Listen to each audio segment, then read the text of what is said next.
Hello, and welcome to this live stream on the Romans course. We are going behind the scenes today. So it's great to see you here. Thank you. Hello to Ian from Manchester, the 15th rainiest city in the UK. I wonder what the first rainiest city is. Anyway, it's really good to see you. Let's introduce Andrew Ollerton. He's going to tell us about the Romans course and why the book of Romans means so much to him. Hi, Andrew.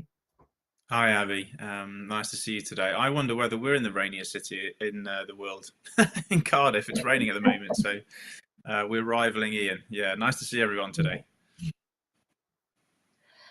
Thanks for joining us. Andrew, can you tell me why you love the book of Romans so much? Oh, how long have we got? 12 hours, is it? I just think, I know it's knotty and tough and complex, and at times Romans has some controversial teachings as well. But for me personally, it's just like the deep dive. It's the way to really, I found for myself. Speaking personally, when I was about 18, I went on a year out, and I was a Christian, but I was fairly superficial. You know, I knew a few bits of Psalms and the Gospels, but I remember for different reasons getting into Romans, and I had John Stott's commentary on Romans and the text of Romans, and I studied my way through it. And I think for me, it was really formational, actually. I just realized a bit more of the grandeur of God's vision for the world and my little part in it. And so right back to being an 18-year-old, it's just been really transformative, and that comes right through then to when we were all facing the lockdown periods, and I was had a chance to read Romans freshly and teach Romans freshly, and it just does people so much good. So yeah, I don't know how long an answer you're looking for, but I could go on and on. Yeah, Romans is the gift that keeps giving. Sorry, right, I need to be quiet, do I? Well, thanks. That was interesting. That's a good start. So this kind of love of the book of Romans, you didn't write the Romans course first. Initially you wrote the Bible course, but the Romans course is it a follow-on to that, or how does it fit? Yeah, so the Romans course that we're as we're calling it, I mean, in a sense it traces back to after my own journey with Romans. It traces back then to actually teaching people through Romans from in church context where I was leading. And we went through the book of Romans. I never actually had the guts to preach through Romans. I always felt so intimidated by how challenging and big it is. And I thought, gosh, how would I preach through Romans and still have a congregation left at the other end? So I remember doing Friday night lectures on Romans, or teaching on Romans instead. And just sensing, you know, the hunger that was there from people who were not necessarily well read or theologically trained, but just they wanted to go a bit deeper. So what we're calling the Romans course, in many ways, a bit like the Bible course, traces back to helping ordinary people just grapple with Romans. I believe Romans was written to ordinary people. And there's a whole list of names at the back of Romans that Paul greets, just many of whom would have been slaves, as well as masters, you know, women as well as men, pagan Gentiles, as well as well-read scriptural educated Jews. So Romans is for everyone. Romans literally lists the kind of representation of everyone at the end. And really the Romans course is a 10-session way of everyone experiencing the big picture of Romans. But I'm not answering your question. Your question was, where does it fit with the Bible course? Well, I think it is a really helpful follow-on to the Bible course for those who've done it. And at the end of the Bible course, I actually mention why not think about studying Romans next, because I talk about its impact. And we've had people, Bible studies have had people write in saying, so where's this thing on Romans? And I didn't mean that we had anything on Romans. I just meant Romans would be great. And some research that our team did found that quite a high percentage of courses that did the Bible course just went on to do Romans. And so we just thought, well, it's about time that we put something out there a bit more formally. That's here, you know, here's our way of helping you engage with this incredible letter. So yes, it's a follow-on to the Bible course, but if you've never done the Bible course, you can start with Romans. It doesn't require having done one to do the other. Yeah, great. We've got some people actually that are joining us today that have done the Bible course. So for you people that have done the Bible course already, the Romans course is a great follow-on to that. You kind of talked a bit about Romans and the enormity of it. Can you give us a little bit more information on, for some people that haven't read the book or aren't that familiar with it, what are the kind of themes that are kind of that we find in Romans, and is that in the course? That kind of gives us an idea.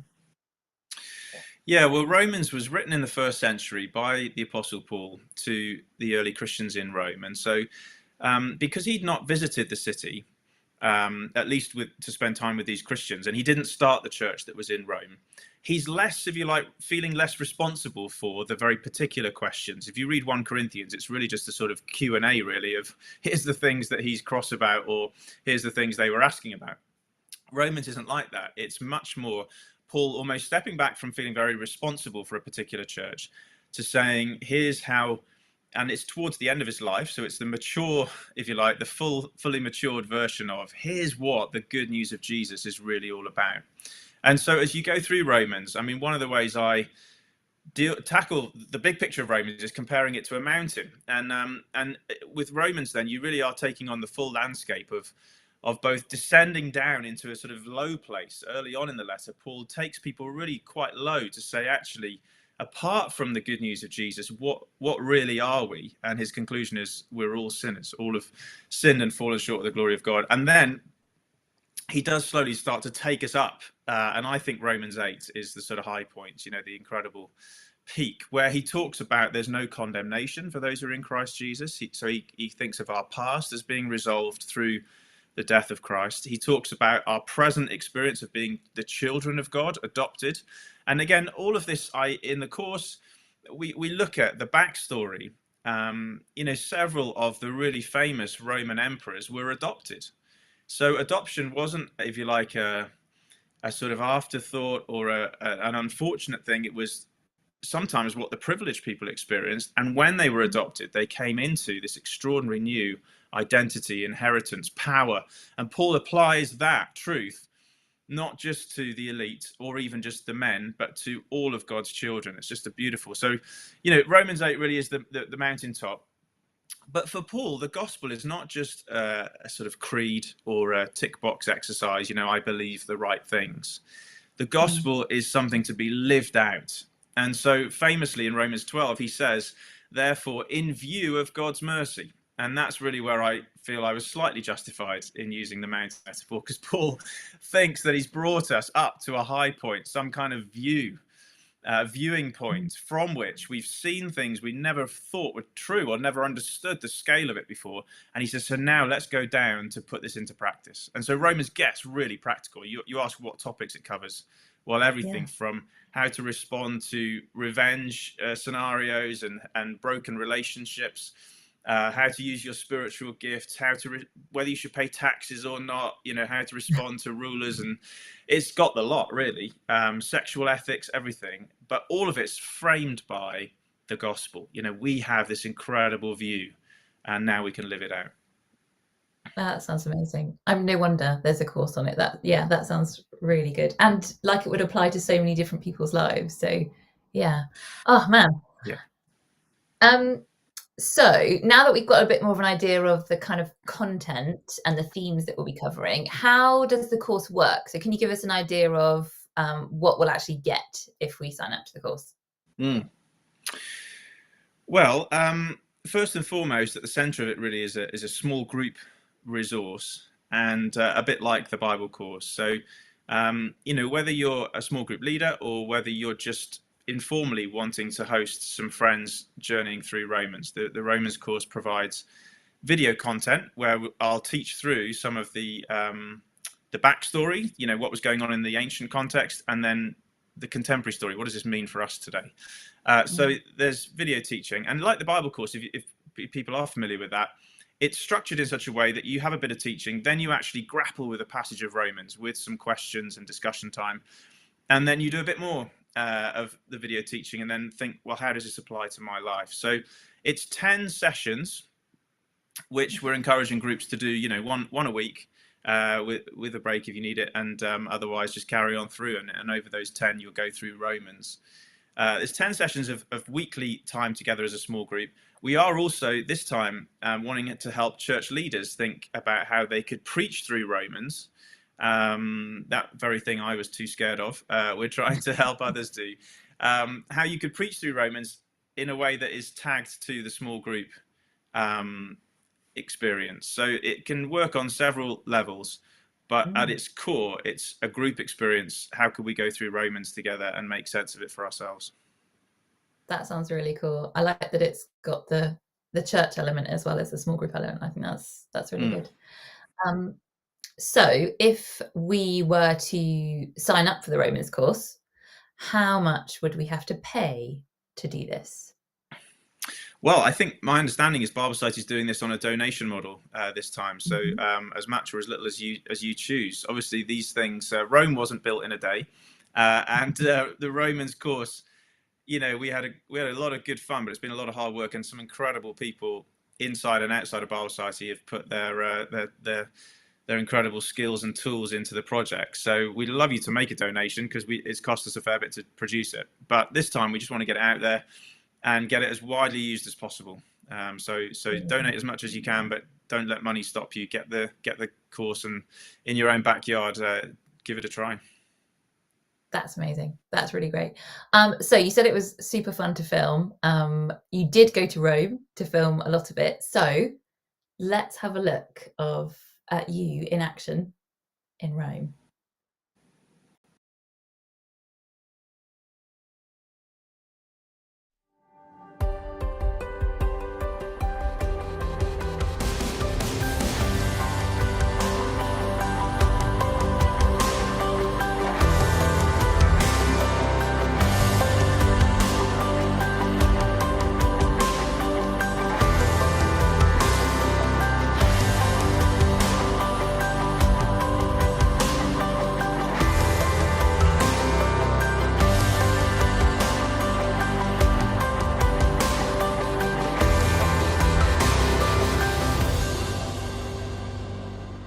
Well, welcome to Rome. What an incredible city. You know, back in the day, this was the nerve center of the mighty Roman Empire. Imagine victorious armies marching through these archways, gladiators fighting it out to the death in the arena, senators in their luxurious palaces. No wonder an ancient poet described Rome as the eternal city. Today, the Roman Empire has been confined to the history books, and yet a small letter written in the 1st century to some house churches here in Rome has gone on to transform millions of lives. I'm talking famous names: Saint Augustine, Martin Luther, John Wesley, and I'm talking people like you and me. I know from personal experience, this Romans letter can be a game changer. I remember studying it several years ago. Honestly, it gave me a whole new perspective on God, on truth, on the reason why we exist. So I am expectant for what's to come. So we're going on a journey through Romans together. We're going to put this ancient text in its original context, see why it was theological dynamite in the Roman Empire, and we're also going to discover how Romans can release the power of the gospel in our lives today.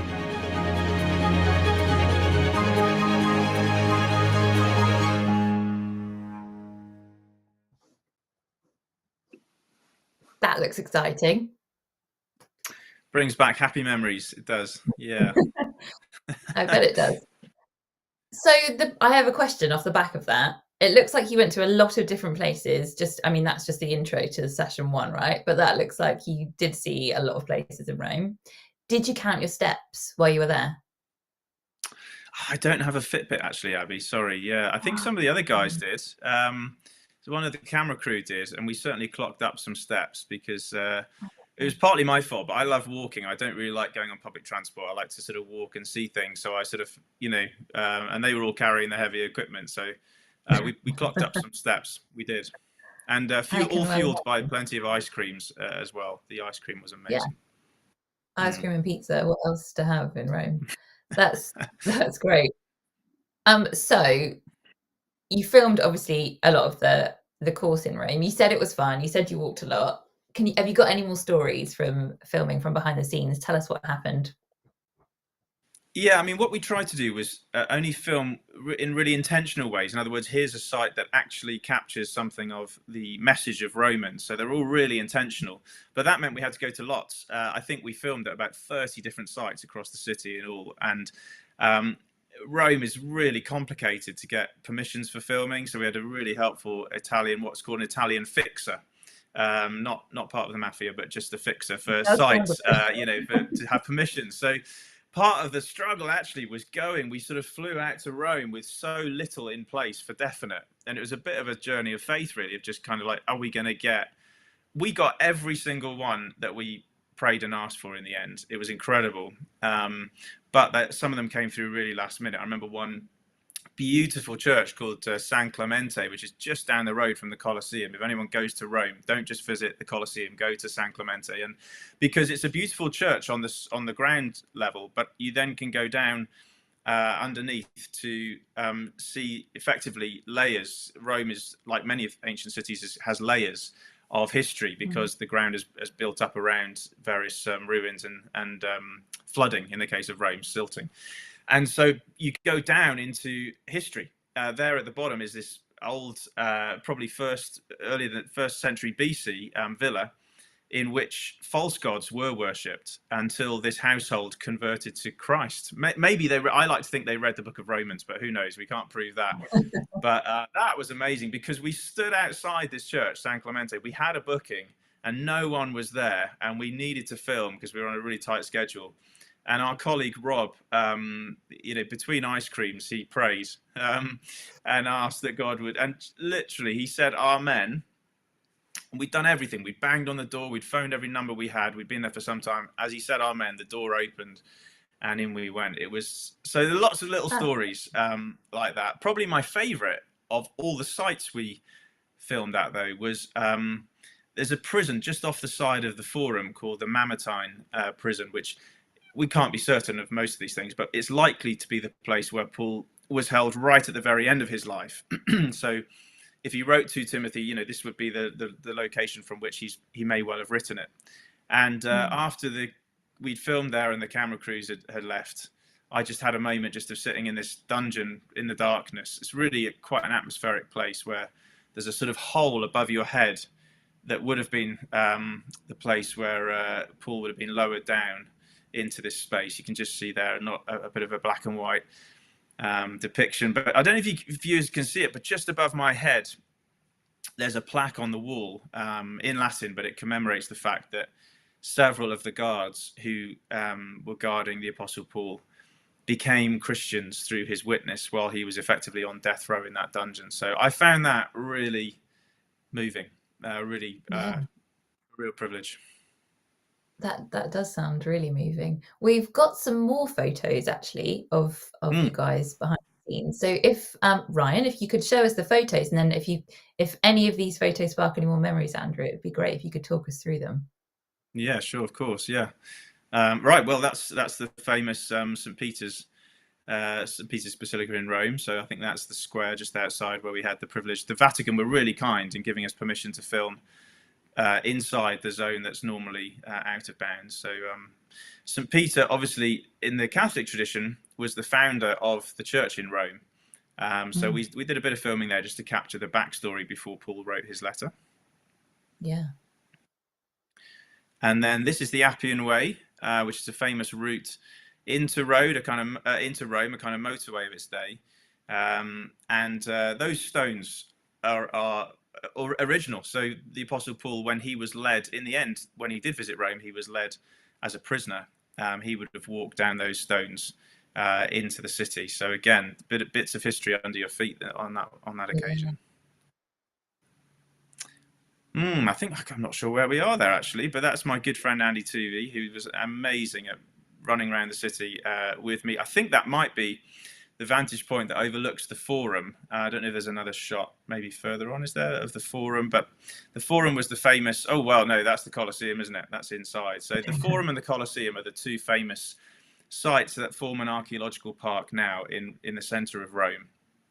And this one's looking out over the Forum, which was the famous sort of city centre, really, where the Senate would have met, where, as well as markets and stalls, there would have also been a sense of governance. And the prison that I was referring to earlier is just off the side of that Forum. So then the picture of the Colosseum. Obviously, this was built a little bit later, so this wasn't there when Paul wrote his letter to Rome. but it nevertheless captures the grandeur of the city, as well as some of the dark arts that were practiced there in terms of the gladiators and the brutality. And that, you know, amphitheatre, the Colosseum, would have been a place where many Christians were martyred. So it's quite sobering going there, really, thinking about, you can see underneath the floor where the wild animals would have been kept, as well as where prisoners would have been kept, and the gladiators before they came up onto the stage to fight or die. So sobering as well as overwhelming. Now, this is one of many archways. Actually, in this occasion, I think, looking over Andy's shoulder, this one celebrates actually the conquest of Judea after the revolt in AD 70. But it's one of many archways, and these archways would have been gathering points where the crowd of Rome would gather when one of their armies returned victorious, you know, leading captives in their wake, you know, huge numbers of slaves when they, you know, captured areas of Gaul, France, as we would call it. And so these archways were places to not only to mark the entrance to the city, but to celebrate victory. And they're really impressive, but they also are a reminder that Rome was riddled with slavery, ancient Rome. About 1/3 of the population would probably be enslaved, and many of them captured from foreign lands and brought there under duress. Oh, there you go. That's the forum in the background. The site that I mentioned earlier, where so much of the city centered and the governance, and the emperor lived on Palatine Hill, which is sort of up to the right of where I'm sitting, overlooking the forum, with that sort of sense of looking down on from on high. The emperors were thought of pretty much as sort of demigods, really, often referred to as Son of God, which makes the gospel announcement, Jesus Christ, Paul declares to be Son of God. Actually, Romans is a profoundly political, as well as what we might call religious letter. It's a political letter. It's declaring there is another Caesar who is the true Lord of the world, taking a lot of the titles that the emperor would have had for themselves. So yeah, that's the Roman Forum. Oh, and that's actually just above the dungeon, which I referred to earlier in the Mamertine prison. Again, Paul was held a couple of times in Rome, once under house arrest, which would have been a slightly more generous privileges. I'm not sure that exactly what that would have looked like, but it wouldn't have been nearly as confined. But then the second time in the dungeon itself. So are we done with our photos? Any photos of the ice cream? Incredible. Sadly not. No old pizza. No. None of that. It was hard work, Abbie. It was really hard work, as you can imagine. Sounds really hard. Sounds really tough. Yeah. Yeah. But well done for making it through all the ice cream and pizza while you were in Rome. The photos look amazing. The footage from the tiny clip of the film that we saw also looks incredible. Did going to Rome inspire you to also write a book, or had you already written a book about the Romans?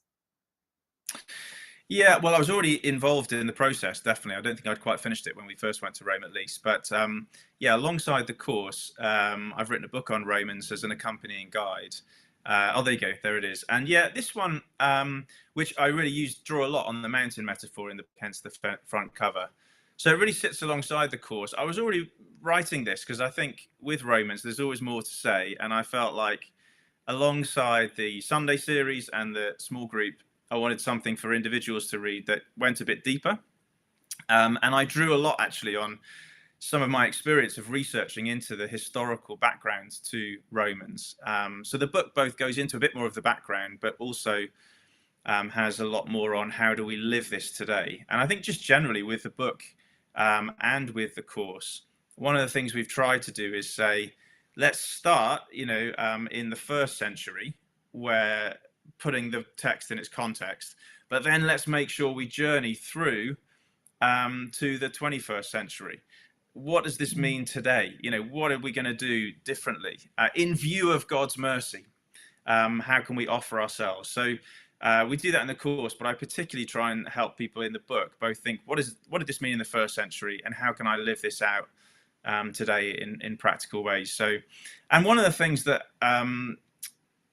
about that's amazing is when you dig into it, how many people have been transformed by Romans. I'm sure it's the most influential letter that's ever been written. And I mentioned in the video there, we just heard some famous names: Augustine, Wesley, Luther.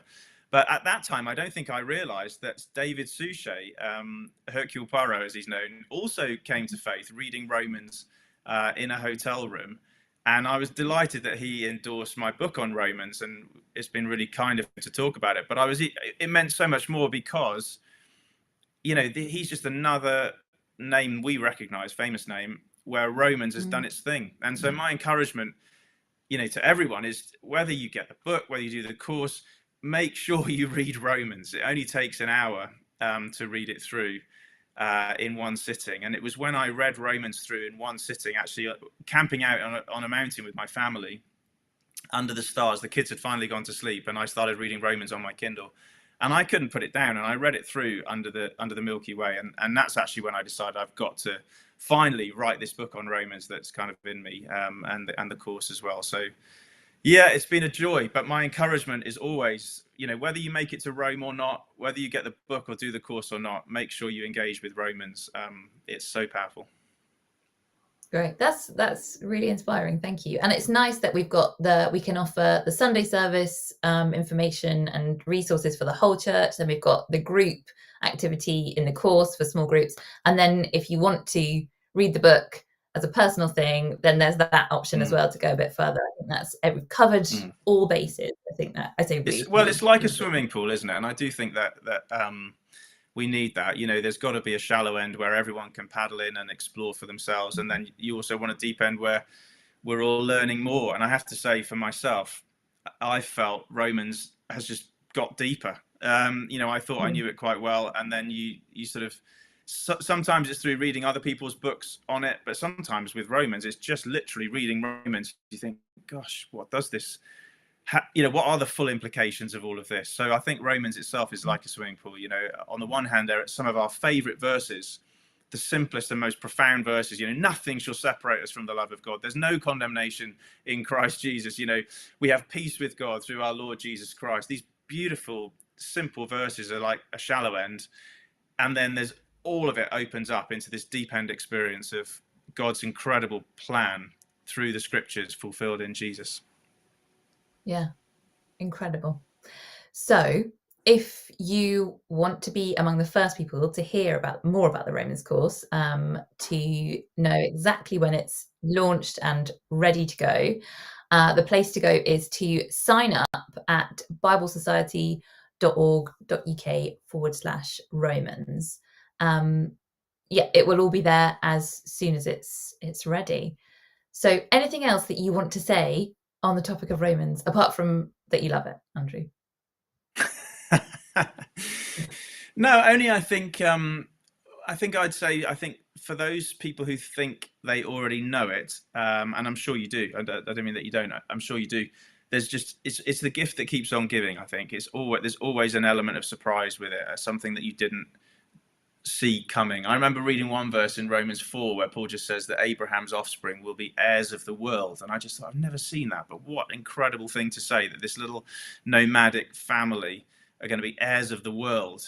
So there's some of it's the scale that Paul operates on, but also I think there's the intimacy sometimes that catches you off guard. You know, it's like the list of names at the end of Romans. And the way Paul talks, he talks about one, it just struck me, the detail. He talks about one person, he says, greet Stachys' mother, who has been a mother to me in the Lord. And it's like, we've never even really heard of this guy. And Paul says his mum has been like my mum. And it's just like, it's so much more intimate. So it's bigger and more transcendent, God's vision. And yet the relationships in Romans are so much more intimate and personal. There's so much more humanity in the letter. And one of the things I do in the book particularly, but in the course as well, is I try and capture some of that humanity. Like, who were these people? We actually start at the back where Paul greets them. Who were these people, and what can we learn about them, and how can we not just think of it as some theological tome, but a real lived experience? So it's bigger and it's closer, the message of Romans, than you could imagine. Amazing. Thank you. And thank you everybody for joining us. Go to biblesociety.org.uk/Romans to hear when Romans is ready. I'm off to read it now. as in the Book of Romans. And I'll see you soon. Thanks so much.